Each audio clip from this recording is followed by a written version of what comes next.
Happy Tuesday. So, I got a chance to talk to a lot of your parents today, and we've been setting up how you're going to learn from home. So, it's been kind of exciting. I even got to FaceTime one of my friends in my class and see his cute little face. So, um, it's just been kind of a happy and sad day for me. Sad that I don't get to see you, and happy that I got to talk to some of you and talk to some of your parents and hear that you're still learning. That makes me so happy.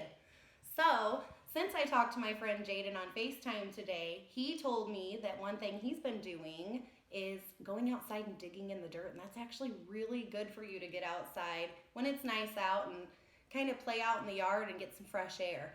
And he told me that he got to feel a worm. And so I told him I had a book about worms. So I'm going to read that book for Jaden today. And if you come up with anything that you've been doing, let me know. And I'll see if I have a book and I can read it for you. So today we're going to read Wonderful Worms.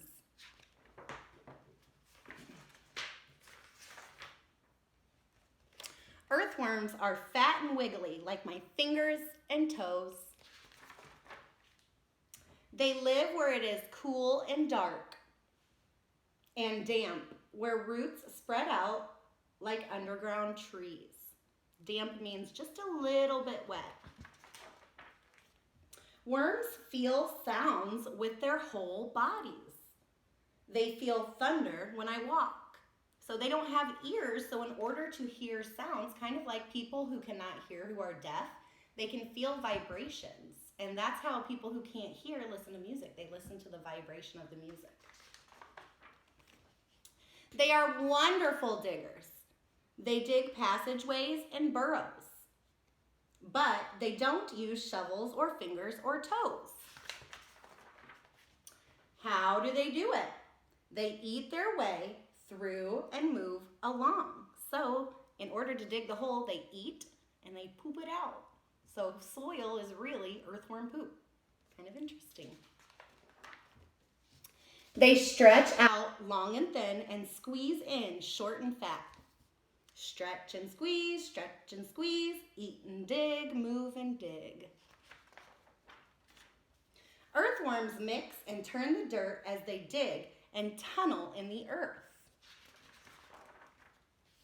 They make the soil soft and airy so the roots of plants can breathe and grow. Worms don't have eyes or ears or a nose. They do have a mouth. And they need food just like I do, but they eat dirt and rotting leaves. They swallow tiny pieces, and inside the worms, the food changes. When it comes out of their tail ends, you know what that means, it makes the earth rich so plants can grow. So they make the soil better. They take bad soil and they make it better. Earthworms are my helpers. The underground gardeners, we work hard in the dirt in my garden. They're home. So in the back of this book, there's some really interesting facts. So first one says, if an earthworm breaks in two, so sometimes maybe if you're in your garden and you take a shovel, you might cut an earthworm's head off. So it says if it breaks in two, does it become two worms? No, but it breaks off close to the head or close to the tail. It won't die. Instead, it will grow another head or another tail. However, the shorter broken piece won't grow into another whole worm. So it's possible that if you cut part of them off, that they'll regrow that part. That's really cool. Where do baby worms come from? They come from eggs. The eggs are inside a small cocoon. There are between 1 and 20 eggs in the cocoon, but often only 1 or 2 eggs hatch. When they hatch, the baby earthworms are thin and white. Why do worms come out when it rains?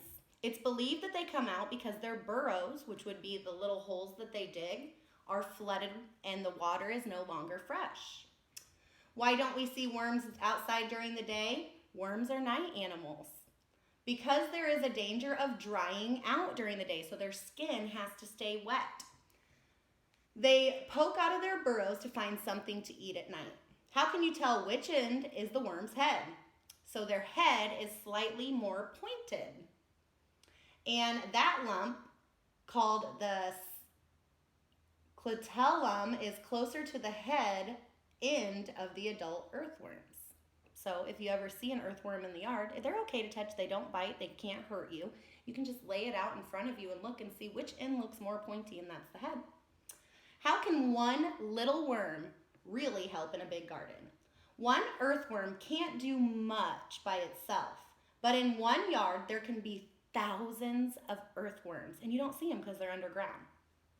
Together they mix the soil, supply it with air, and fertilize it. All this helps plants to grow. So earthworms are very important. Without them, our earth might not be the rich and beautiful source of life that it is. So Jaden, I hope you really enjoyed learning more about earthworms, and I hope everybody else enjoyed it. And if you get outside, dig in the dirt and see if you can find some earthworms. If you find them, send me a picture. All right, I'll talk to you soon. I'll have another read aloud tomorrow, and I'll be sending more information about learning at home. Stay healthy.